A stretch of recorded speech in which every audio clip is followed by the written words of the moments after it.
Wait, don't skip. Happy Mother's Day po sa lahat ng ina sa mundo. Tara, pag-pray natin ang ating mga kanya-kanyang ina, maging ang lahat ng nanay sa buong mundo.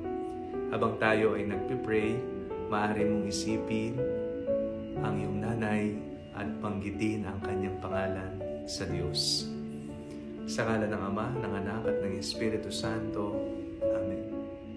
Panginoong mapagmahal, Panginoong mapagkalinga, ngayong araw na ito, inalalapit po namin sa inyo ang lahat ng nanay sa buong mundo.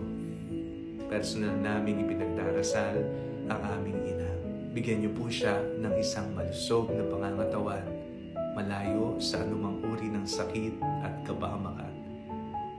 Pagkalooban niyo po siya ng kasiyahan.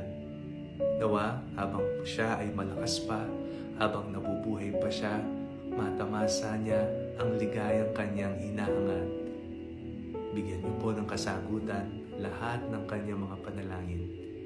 Nagpapasalamat po kami sa lahat ng pagmamahal, pangunawa, pasensya at sakripisyong ipinapamalas nila at ibinigay nila sa aming mga anak. Nawa, Panginoon, magbunga lahat ng kanilang paghihirap, pagtsatsaga at matamasa nila ang bunga na kanilang pinagpaguran at naipunla.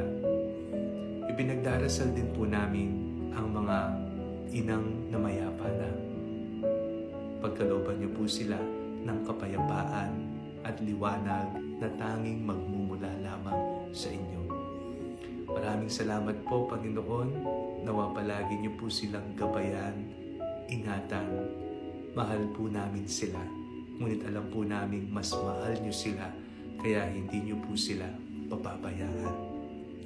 Ito po ang aming panalangin sa ngalan ni Jesus na aming Panginoon. Amen. Sa ngalan ng Ama, ng Anak at ng Espiritu Santo. Amen.